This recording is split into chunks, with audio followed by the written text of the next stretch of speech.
Hello, this is Juliana and my sister I'm Caroline. here to discuss the movie Rear Window by Alfred Hitchcock. I think first we're going to open up with just like 3 or 5 words with kind of like describing what we remember most from the movie. I'll start off. I'm going to say round glasses on face. 4. Yeah, 3 to 5 words. Oh, okay. Like all nouns? No, it's just like whatever you want. Whatever you remember from the movie that stood out to you. Okay. Suspenseful perspectives in apartment courtyard. 5 exactly. Okay. Alright, so I guess I'm gonna do a little bit of explaining of like what mine is. Mine is a lot more simpler. It's just like the glasses that the I think, was he a salesperson, a seller? I think so. He sold things. The killer, the glasses that the killer wore, they just kind of like stood out to me, especially when like I was fidgeting with them. at the very end of the movie when he walked in. I feel like the light kind of like bounced off of his glasses and it made him look so much more threatening. So that's what I remember. And it reminded me like of a slasher film where it's you'll have like the killer who's originally in the dark kind of step into the light and then cue the music, and then the main character, the people who are about to become the victims are like all scared and stuff. It reminded me of that. So for my words, it's definitely, I love the brick of the apartments, and it's clear that the balcony that our main character has is like facing obviously a bunch of apartment windows and balconies of the opposite apartment complex. So it's not necessarily a big area, it's like a little courtyard, and that adds a level of intimacy to the entire, I guess, perspective and world building that occurs because of the events that unfold. Honestly, I mean, he obviously used the camera and the binoculars to get a closer look, but like even without them, he had a pretty good view of what was going on from his apartment. So that kind of shows just how like small the space was, and how I guess by proxy how close the viewer was to what was unfolding, the events that were unfolding. But yeah. What next are we talking about? Oh, I think I just like one more thing that I wanted to mention to like comment on about the glasses. I feel like in every scene that we saw from Jeff's apartment into the salesperson's apartment, like whenever we'd like see them, I feel like light was always reflecting off of his glasses. That's what I kind of saw. Like I feel like before you see the man, you see the glasses. I don't know, I'm just like hyper focused on that, but do you want me to say something about the glasses too? If you want anything. Okay. Well, it kind of reminds me of like a facade someone wears, like a boundary, a barrier between themselves and the people they might be trying to influence or give a certain perception of themselves. Instead of, let's say, like the real them, which can be like a red herring, something that the director throws at the audience to kind of get their attention away from the actual concept or topic that's going to be discussed or unfolded. But yeah, that's what it reminds me of, kind of like a mask, like a barrier. Obviously a see-through one because they're glasses, but yeah. Yeah, no, I really like that. Now that I think about it, like the character itself, because he presents himself like he still lives after he kills his wife. He still lives as if he's like functioning in the community, like nothing's happened, as if nothing has happened. And that is such a good description of mask. Like I hadn't even thought of that before, but yeah, I took a film class in my undergrad 3 years ago. There's something else I wanted to say. Oh yeah, not that this might have been like intended or anything, but something else that glasses, I guess, might be like a stereotype of, or like a trait that is reminiscent of glasses, is kind of like weakness or timidness, or just kind of like a peaceful, calm, like a book librarian, very like meek, that kind of a facade as well. Adding on to the whole kind of seems to me like a mask someone might put on, in terms specifically of glasses that people wear. Yeah, it reminds me of that scene from Wreck-It Ralph where the Candy King is like, "You wouldn't hit a man with glasses," and then Ralph hits him with his glasses. Oh yeah. Anyway, yeah. Okay, so that's a kind of initial thoughts, and I think we have a couple notes here. So I think first we're gonna hit on symbolic props, and he definitely uses his camera to help him kind of look into other people's windows, but really specifically more to investigate the man's window. So that is one of the things that he uses, and I feel like he does prefer his camera when looking into other people's when investigating this case. He occasionally uses his binoculars, but again, like very heavily use of camera. And I think that might be symbolic to his profession, like, of course, telling how, like, he is kind of capable, of course, to, relating to his job and whatnot.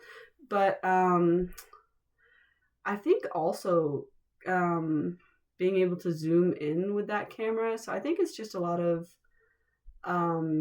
yeah, the camera maybe gets him closer to his subjects, his camera subjects. And that's like a lot of what a camera's supposed to do. You're supposed to capture a moment in real life.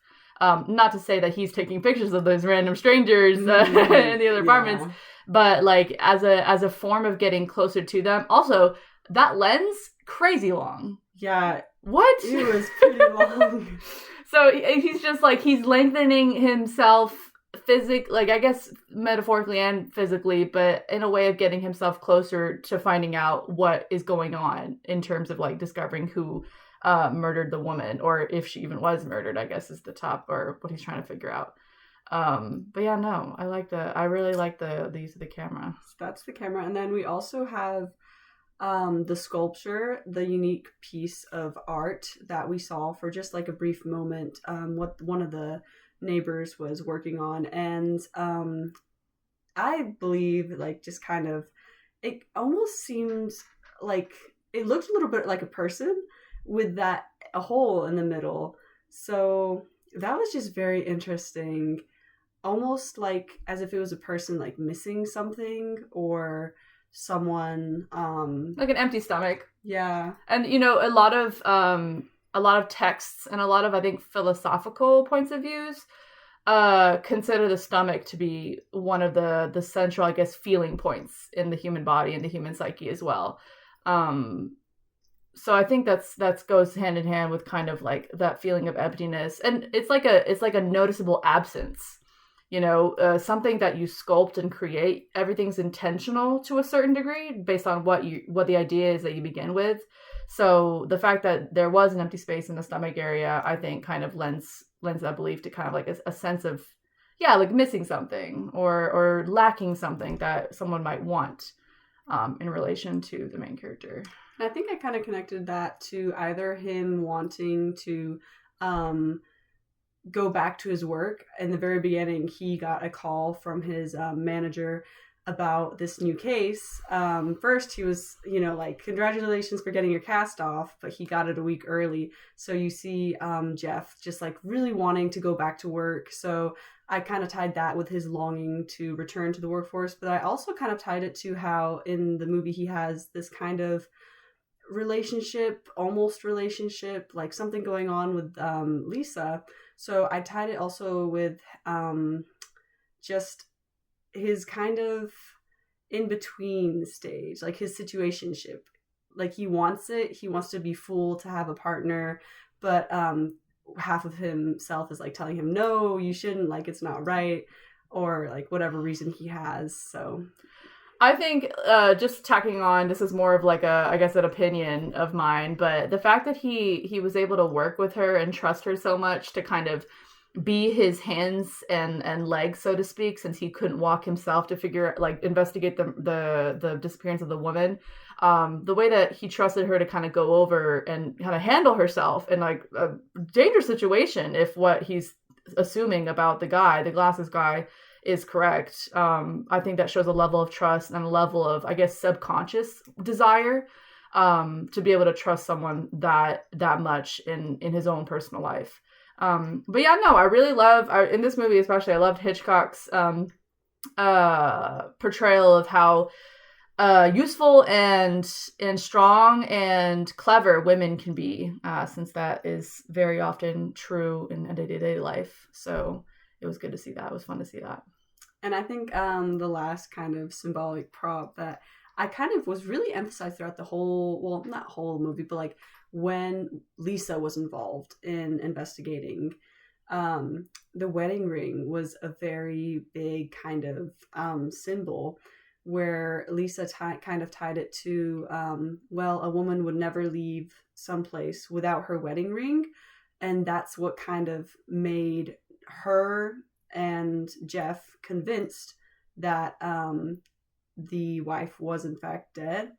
And I think it's also kind of the point where the audience now strongly believes, is convinces the audience as well that, oh, this is definitely the murderer. Like, he did kill his wife. And especially because like we only get that confirmation towards the very end, because that's what they're kind of trying to find. They're trying to find, did she really leave that wedding ring behind? So that's why Lisa breaks into the apartment. And once Lisa shows them, I feel like that adds like that whole dreadful, oh no. So it makes that moment when the seller looks up to see, to make eye contact with Jeff. Like, it made that moment like so much scarier, in my opinion. Like, that's what really kind of like set me on edge. Yeah, I agree. Yeah, I love that little scene of her like wiggling the hand to kind of indicate the ring. Yeah, but she made it way too obvious, because then the seller literally just looked up and saw him. Oh my god. The main character was like, okay, just give me an indication, Lisa. Yeah. Yeah, no, that was super cool and unfortunate, I guess, to witness. But it kind of shows you how there are a few ways that a director can show the audience, or I guess move them along in terms of understanding the story and lessening up on the suspense and leading to that revelation, besides like voiceovers, and to show let the audience hear what the characters are thinking. Besides that, it's really showing. It's about, symbolic props like this, and then also like sequence of movements, sequence of dialogue. There's a lot that needs to be crafted carefully in order to show exactly what how the story is going to go. But yeah, that was cool. So what's next? Alrighty, so I think we've talked a good bit about symbols. I did want to touch on narrative depth a little bit. I'm pretty sure we were kind of, hold on, let's see if I remember. Restricted, unrestricted. So we were definitely restricted to to the main character, Jeff, for a majority of the film. Audience very much saw what Jeff saw. So we were restricted to him, which it was a way for the director to kind of control how much the audience knew, like how much information we knew. So it definitely, by limiting us to only the information that Jeff knew, it kind of increased suspense. Like, it was kind of like, oh, but like, what's really going on? And I feel like it also kind of allowed us to, the audience, to question Jeff. Like, does he really know what he's talking about? Like, are we sure he's just not gone crazy from being so bored? So that was very interesting use of kind of manipulation of information and perspective. Mm-hmm. Because it's obviously the choice of the director and whatever videographer and camera person to kind of see, like, okay, will it make more sense to kind of make sure the camera stays on a certain character and for what length of time? And that sequence of scenes with Detective Doyle and Jeff was very interesting to me, because there's a lot of not like the energy of talking down to our main character, but definitely in a more of like a like I know what's best for you kind of way. And the camera showed that, you know, staying on the detective and like moving with him, and just the way that the characters were set up and framed in what's it called, situated, positioned in the frame, making it seem like the detective was like larger and had like a more took up more space and was just physically larger and compared to Jeff. But yeah, I think there's a lot of things that can be done with the camera and with the situation of the characters to kind of show like, okay, who are we supposed to see has the upper hand, or who are we supposed to see has more of like a sway in the overall story at a certain point in the story. So it was cool to see that. And yeah, that's all I have to say about that for now. What's next? Okay, I think we're going to try to answer some of these questions from the slide. So there was that movie, that clip from the Psycho. We watched that clip. Now we have a little bit on what is a Hitchcock movie. I think, did we touch on that? I don't remember. So I would say it's definitely dark. Suspense, thriller, mystery. I feel like that's his area. I agree. Rear Window is definitely one because it's like that kind of mystery thriller. What did Hitchcock and Trumpet talk about? Honestly, I'm not too sure about that question, so I'm just gonna skip to the next one. Let's see. Hitchcock's attitude towards his characters, story, and issues. Is he talking about Rear Window, or? I think no, just in general. Like, attitude toward his characters. I don't know. I think he definitely puts a lot of thought into it. A lot of thought. In a I don't know if this is bad to say, but in a manipulative manner.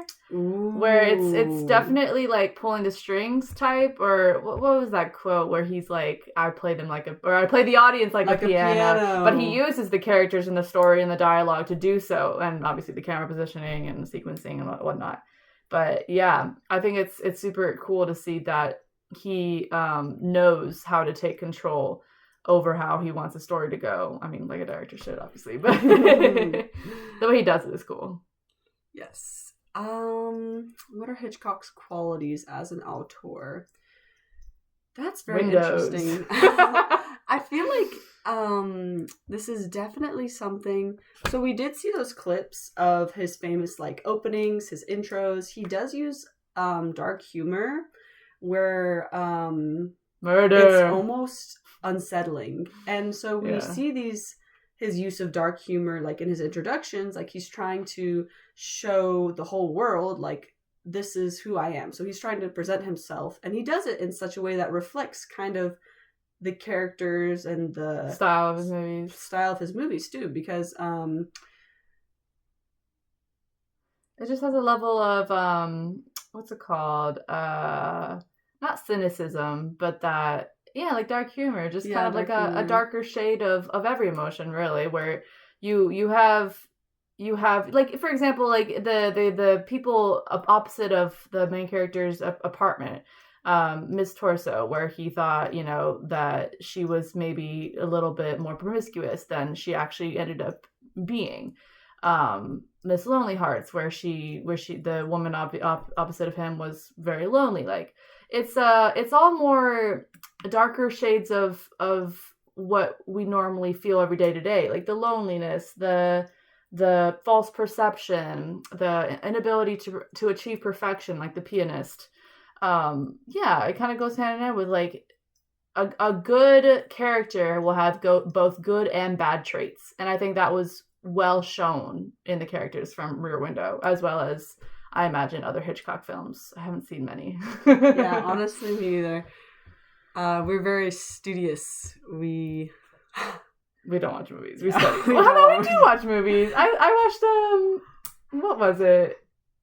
The Wild Robot? I watched The Wild Robot recently, but there was another one that we watched too. Oh, I watched Kubo and the Two Strings, and I also watched Paranorman. I do watch movies. We've been watching Paranorman a lot. Okie dokie. Let's see.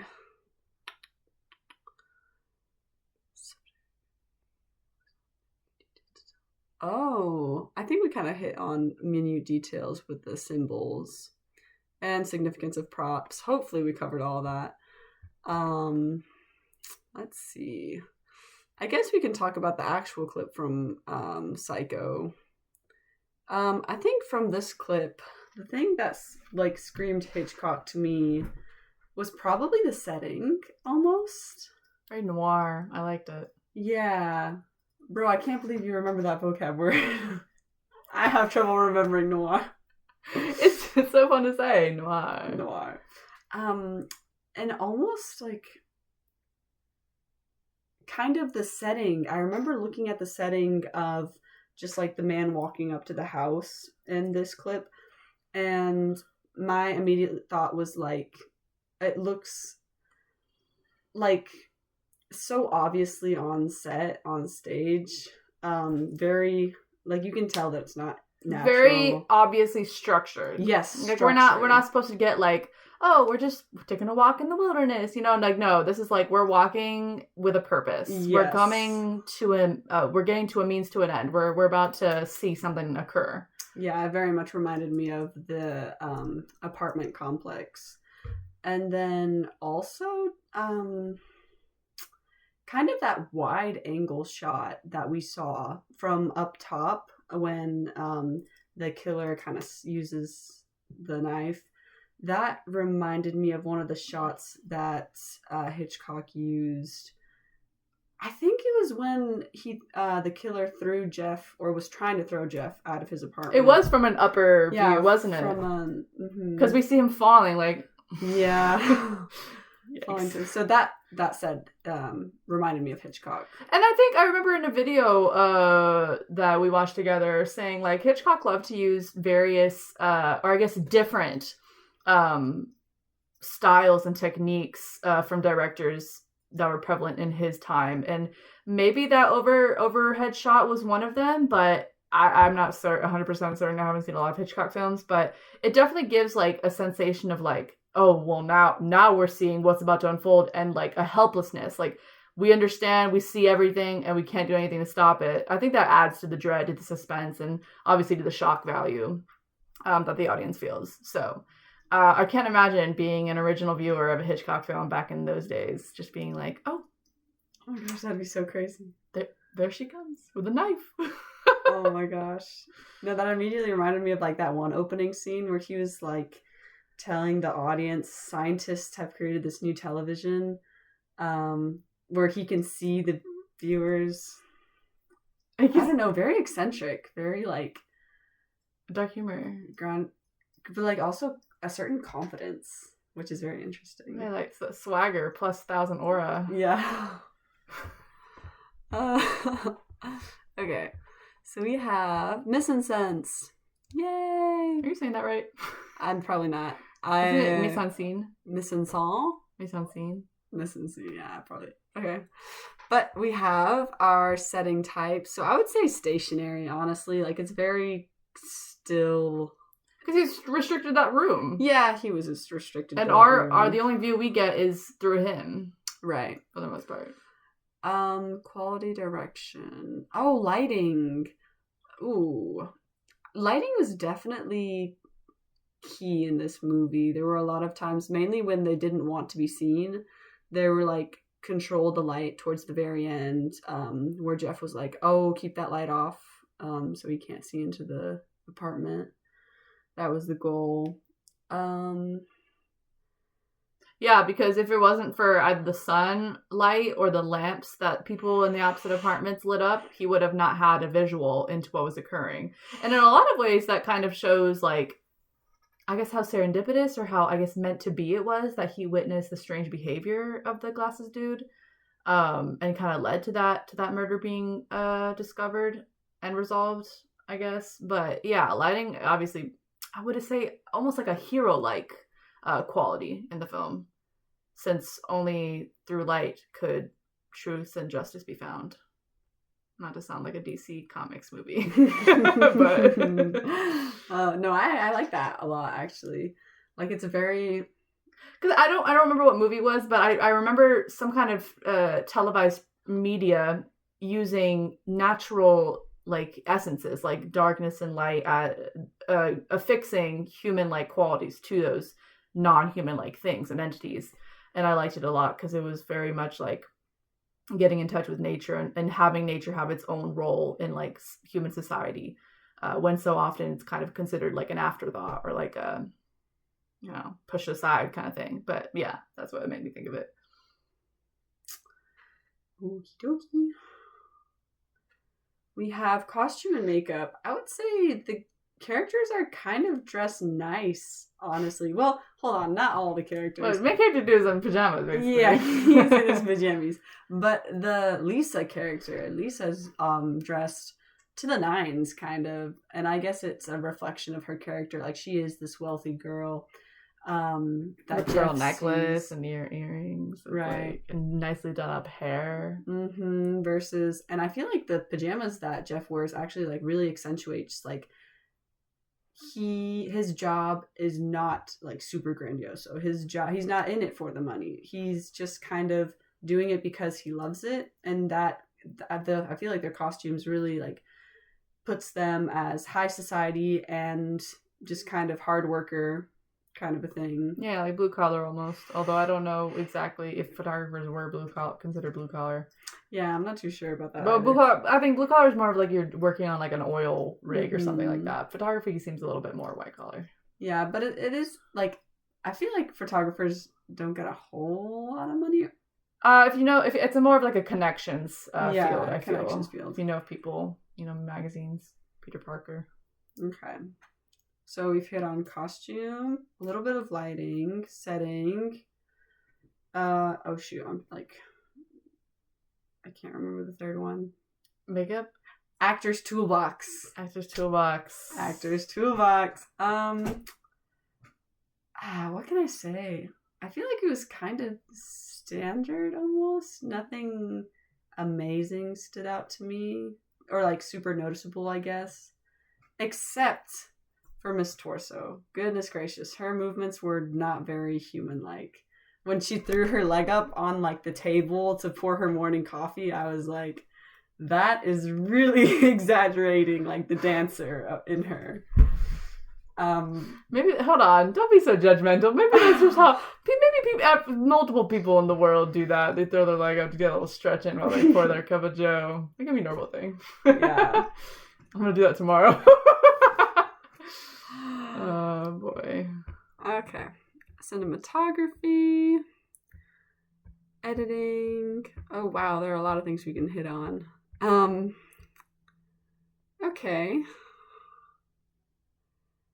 Can't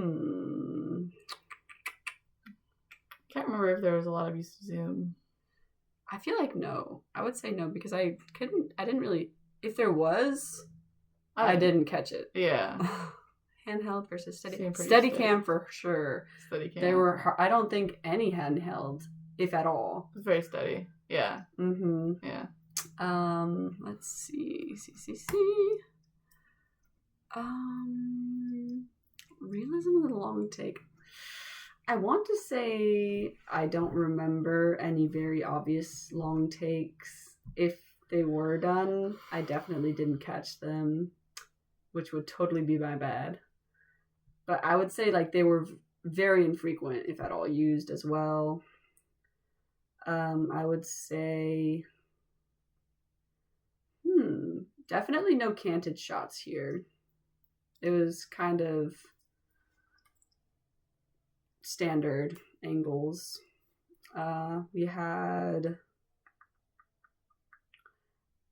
I feel like camera was pretty much stationary overall. I agree. Editing.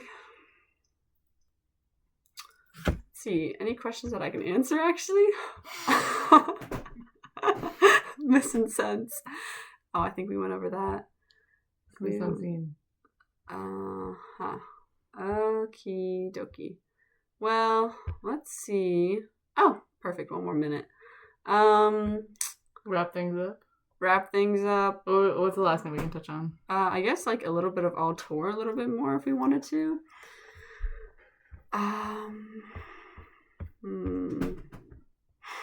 His form Strong narrative presence. We've hit on manipulation quite a bit. It's a very convincing art style. His direction Dark style. humor. Yes, we've touched on props. Cool. Alrighty, well, I guess we'll finish up with... Oh, well, I guess we'll kind of make the statement in terms of like, did Hitchcock dream him up all the story points or share authorship? Definitely share authorship. There's probably no such thing ever as a director, just like having it all. He's always like with a crew. There's so many other people working on the project. Especially since like this movie in particular, like based off a comic, based off a book, you know, there were so many adaptations done of it and elements that were included and left out. And he had obviously the job of putting it on the big screen, of making it, or however big screens were back then, but of making it come to life in a sense. So I think with the tools that he had and the ideas that he had, I think it was done fairly well. Yeah, it was interesting. Yep. So I think just a good summary to wrap it up. How well does Rear Window fit what was expected? Suspenseful. Suspenseful.